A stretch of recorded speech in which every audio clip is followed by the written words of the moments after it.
बड़े संकट से गुजर रहा है। महंगाई, बेरोजगारी और रियाल की गिरावट ने जनता को सड़कों पर ला दिया है।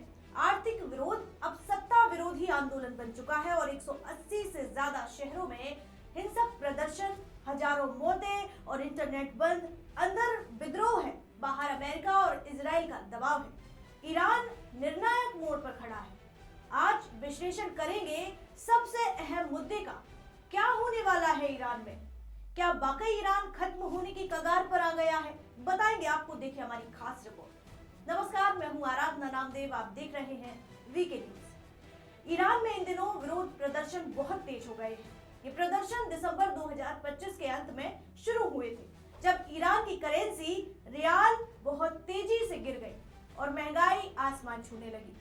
लोग खाने पीने की चीजों के दामों से परेशान होकर सड़कों पर उतर आए और शुरू में ये आर्थिक समस्या की वजह से थी, लेकिन अब ये राजनीतिक हो गए हैं। लोग सरकार के खिलाफ नारे लगा रहे हैं, मौत हो खमेनेई की, इस तरह से, और जिंदाबाद शाह।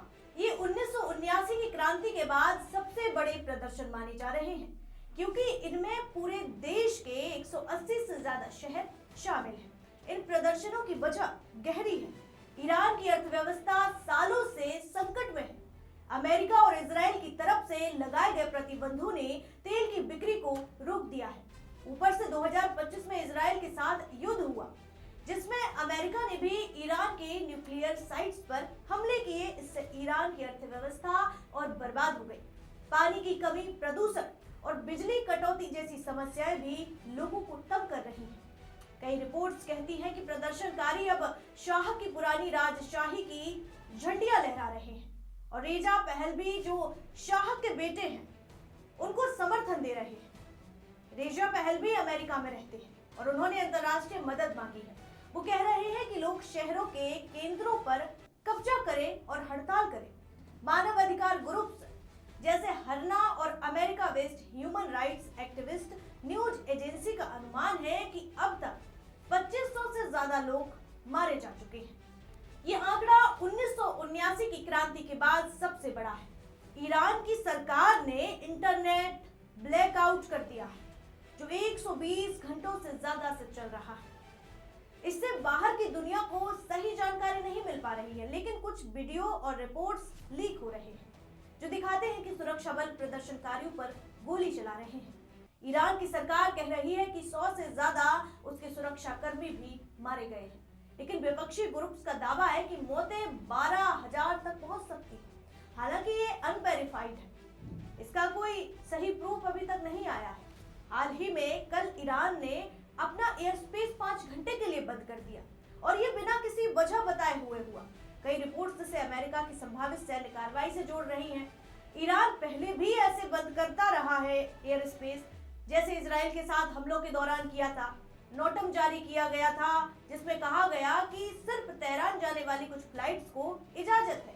ये बंद सुबह से शाम तक चला और फिर खोल दिया गया, लेकिन इससे उड़ानें प्रभावित हुई और एयरलाइंस को रूट बदलने पड़े। ये दिखाता है कि ईरान कितना डरा हुआ है।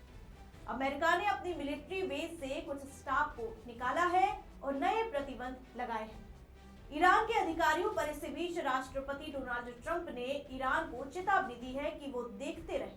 उन्होंने कहा कि अगर ईरान प्रदर्शनकारियों को मारना बंद नहीं करता तो अमेरिका हस्तक्षेप करेगा। ट्रंप ने दावा किया कि ईरान ने उन्हें बताया है कि मारकाट रुक गई है और फांसी नहीं होगी, लेकिन वो अभी भी मिलिट्री एक्शन पर विचार कर रहे हैं।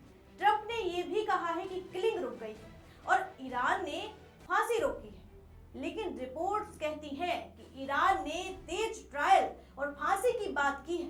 ट्रंप की यह चेतावनी ईरान को डराने के लिए लगती है, लेकिन अगर वो एक्शन नहीं लेते तो ईरान के लोग निराश हो सकते हैं। इजराइल भी प्रदर्शनकारियों के साथ है और नेतन्याहू ने ट्रंप से मिलकर ईरान पर बात की है।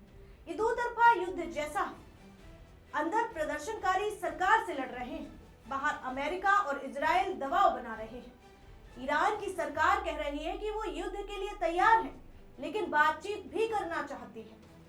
सऊदी अरब और दूसरे देश डिप्लोमेसी से ट्रंप को रोकने की कोशिश कर रहे हैं। अगर अमेरिका हमला करता है तो मिडिल ईस्ट में अस्थिरता बढ़ सकती है और ईरान के प्रॉक्सी जैसे हिजबुल्लाह या हुती सक्रिय हो सकते हैं। लेकिन अगर ये प्रदर्शन सफल होते हैं तो रिजीम चेंज हो सकता है, जो अमेरिका के लिए फायदेमंद है। कुल मिलाकर ईरान का संकट गहरा है। आर्थिक दबाव, राजनीतिक दमन और अंतरराष्ट्रीय दबाव मिलकर इसे चरम पर ले आए हैं। मौतों का आंकड़ा बढ़ रहा है और एयर स्पेस बंद जैसे कदम दिखाते हैं कि सरकार डरी हुई है। ट्रंप की चेतावनी से तनाव और बढ़ा है। आने वाले दिन निर्णायक होंगे, या तो प्रदर्शन दब जाएंगे या बड़ा बदलाव आएगा। दुनिया की नजरें ईरान पर टिकी हैं, क्योंकि इसका असर पूरे क्षेत्र पर पड़ेगा। आपको क्या लगता है? ईरान की हालिया स्थिति देखकर हमें कमेंट करके जरूर बताइए। अपनी राय कमेंट बॉक्स में जरूर लिखिए और इस खबर पर जुड़े तमाम अपडेट्स के लिए देखते रहिए वीके न्यूज। मुझे दीजिए इजाजत। शुक्रिया। वीके न्यूज, राष्ट्र के नाम।